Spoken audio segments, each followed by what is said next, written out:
Hello again and welcome to another Articulate Outburst podcast. I'm getting those that voted for the blue hat another opportunity to either change their minds or continue for it. Thanks for all the emails. I get quite a bit of support now, it's much appreciated. Thanks for your engagement, thanks for your pointers, much appreciated. It really is. Your ongoing support is very, very much appreciated. Again, if you could subscribe, press the like button if you like what I've got to say, and share it as much and as wide as you can. That's the housekeeping out of the way. So obviously the new album's coming up, Heroes and Bad Actors. I'm going through some of the songs that we're recording very shortly. The next one on the list, last week we did Sandstorm. This one's 1984. I could go on about Orwell for quite some time. When I was at school, I couldn't grasp the concept of what he was saying in any adult sense. We were forced to read 1984, and I say it's forced because there was just no, I guess it's part of traditional English, British education that we go through some of the greatest authors. I didn't think the teaching was particularly good. I mean, quite a lot of the time they were quoting the quotes, but they weren't giving it any context, they weren't explaining who controls the past controls the future, who controls the present controls the past. They were quoting that, but they weren't giving any context. So in adulthood, when I've read it, it's quite simple that if history stops, you've got no lamppost by which to chart your progress from.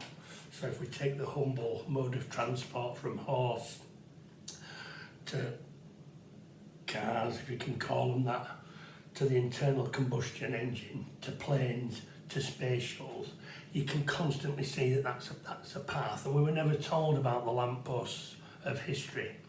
If they no longer exist, then you really are stuck in an endless present.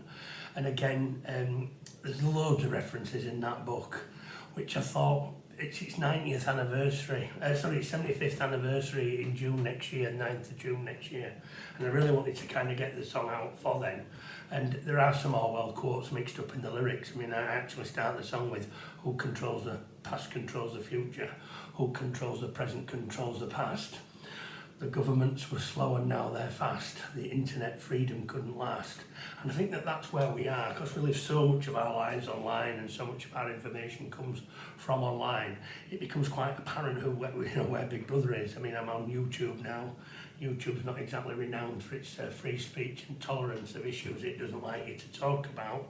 So you have to dance around these issues as best you can, and hopefully people get what you mean without you having to actually spell it out. And obviously there are loads of YouTubers out there that have to dance this merry dance every day. I know Rumble doesn't quite have that kind of restrictions, but you're kind of thinking, I'm kind of familiar with this, if you know what I mean. And obviously YouTube's the biggest and it's just the easiest to operate.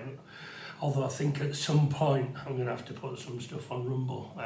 Absolute travesty that free speech is being curtailed in the way it is. And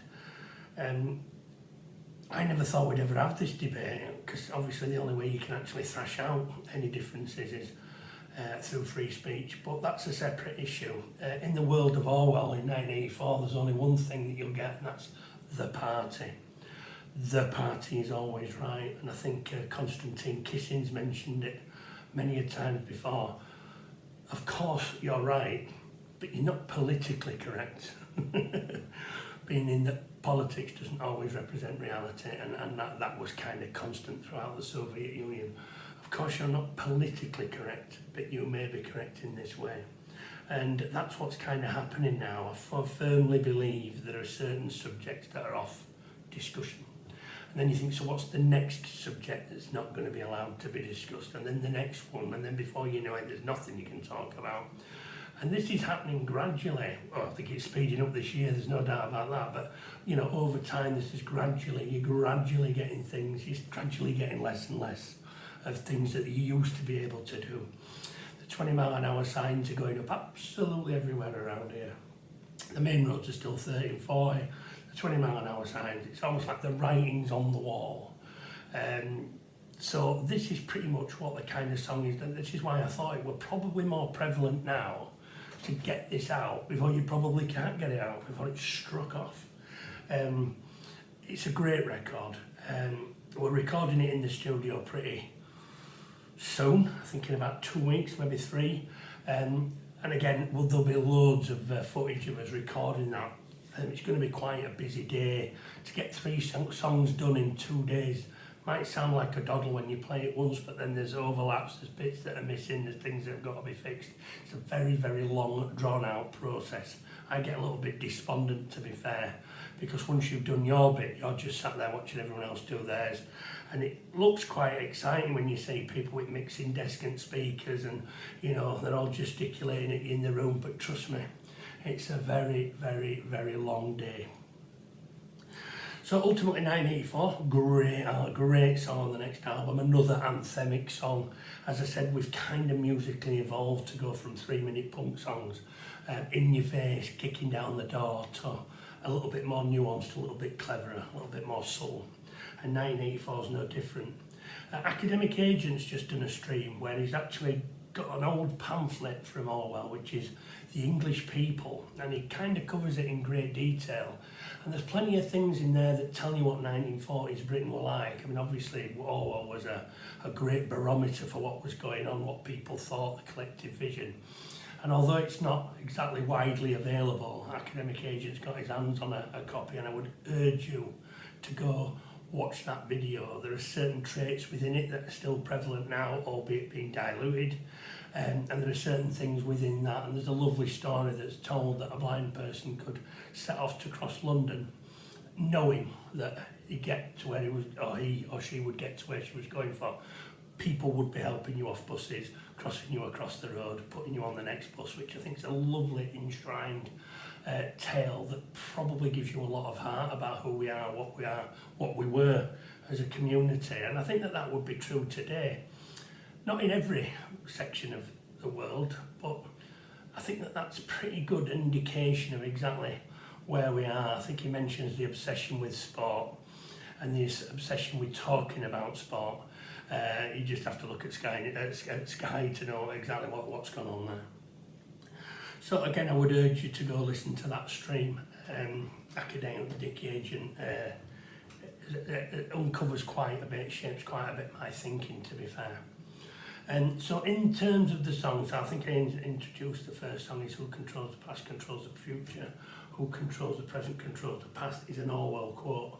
I then follow on with The Governments Were Slow and Now They're Fast, and the internet freedom couldn't last. Well, we are where we are.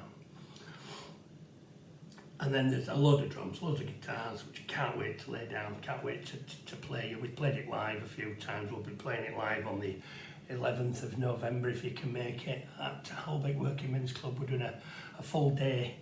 There's all the bands in Leeds are pretty much there between 10 and 2 o'clock in the afternoon, 11 o'clock at night. We're headlining, which I'm really proud about. We've got our first headline slot.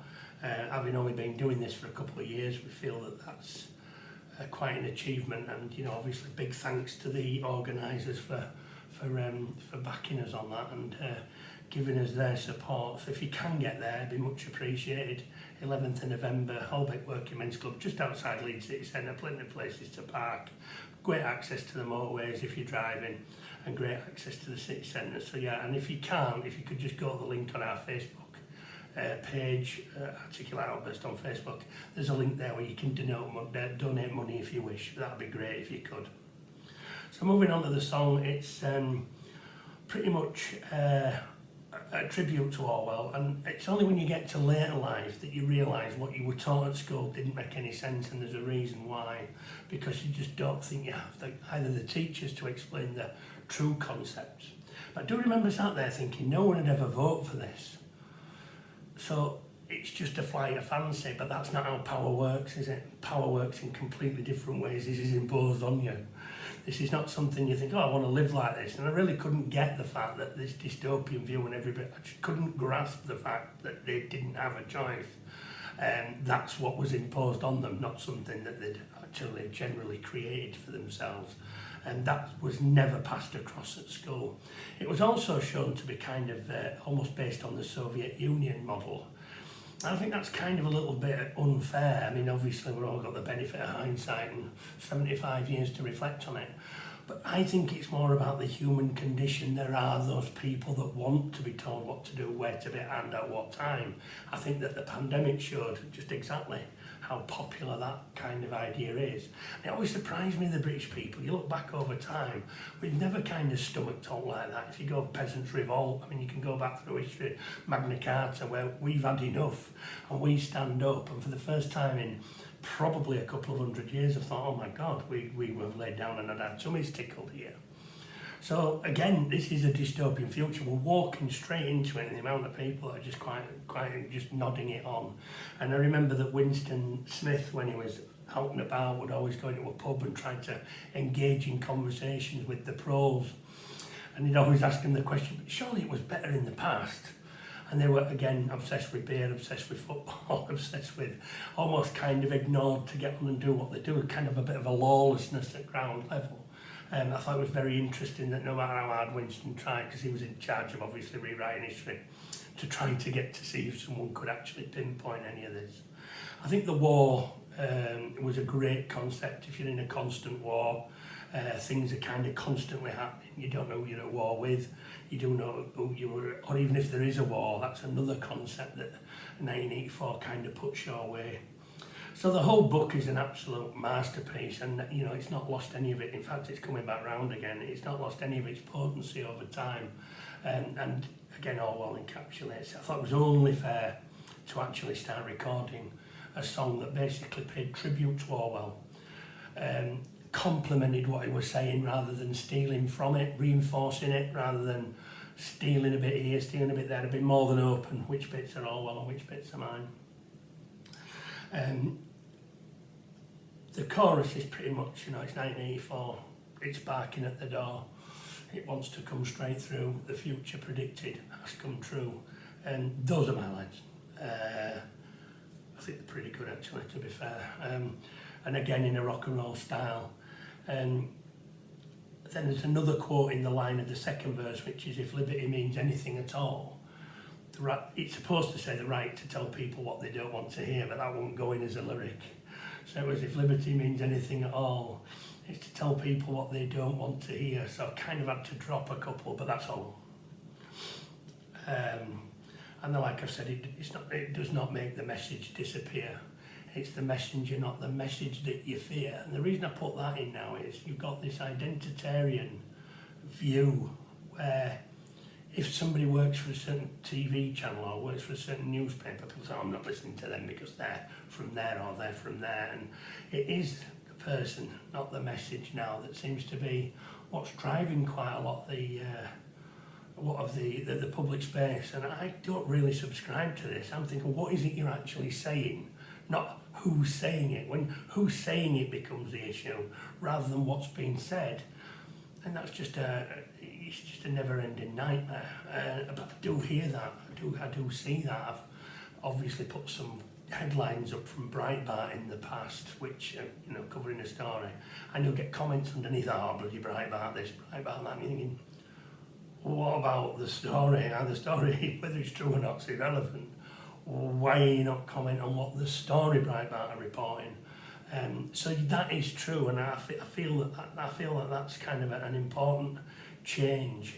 Where you know, it was Martin Luther King that said the exact opposite about the character, the content of what he said. You know, and that's gone. Or there is a definite attempt to try to remove it. Then the third verse after the chorus again, which I won't go through, is. You can tear down the statues if you like, and that's kind of straight from the quayside of Bristol, the Edward Colston statue getting dragged into the river. You can't believe that BLM ever got a foothold now with all the bloody scandal about where all the dough's all gone missing. Everybody bought millionaires' houses, no longer around. I saw it for what it was when it first started, and obviously it was just a grift operation, a very successful one for some of them. But either way, so it's, you can tear down the statues if you like. It doesn't change the past or the fight. That's true. And then you can gag me, tie me, put a sock in my mouth. The message is only muffled, it's not put out. And that's kind of a tribute, a tip in the hat, if you like, to cancel culture. You know, you can get somebody cancelled, you can get somebody kicked off, but that opinion is still there. That opinion hasn't gone away, and that's the kind of point I really thought that the song really needed to make. Again, there's a riff-roaring guitar solo coming at the end of it. We're going to try, if we can, insert quotes at the beginning from Orwell, and my idea was to get people to just read it, in fact randomers if you like, people that we know in our social circle, to just read it out and then maybe cut the best ones and insert them into the song at certain times. I don't know if that can work. I know Pink Floyd did it with a couple of their songs, Jerry the Irish Storm and a couple of others. If I'm honest, I kind of felt like I was stealing that idea from them, but I thought with a song like this, then that would really kind of pay tribute to both Orwell, but also to add a little dimension to the song. If anyone's not read it, both Animal Farm and 1984 are an audiobook on YouTube. You get the few annoying adverts, but I'd suggest anybody who's not read it goes and reads it now. Animal Farm's a lot shorter, you could probably do it in about an hour, maybe, if that. Or read the book. I read somewhere that print media is retained more by the brain than listening to stuff. I don't know how true that is, but I seem to think I heard it somewhere on the wire. Other than that, that's what's coming up. It's another anthemic song. There's guitar solos, there's drums, there's the lyrics, and it's pretty good. It's a roller coaster ride of a song. It's a romp. It's another anthem. And again, you'll see it being recorded. You'll see it getting laid down. See if we can get those voices in where we said we were going to get them in. We've also got one of the guys that did some of our song videos coming, Ryan. He's done quite a few, two of our videos. He did Straight White Male and How Were They to Know, both on YouTube. Give them a play. Both on the first album. Give them a play. So yeah. So I'm really excited about this, because unless you put your foot down and say, right, we've got to move these forward, things don't get done. There's 5 of us. It's like herding cats. We've all got different things going on. We've all got different hobbies, different family kind of commitments. So I think in the few years we've been together to be on the second album with a great canon of songs, I think is a great achievement. Let us know what you think about the hat. I'm still undecided as to which one's best.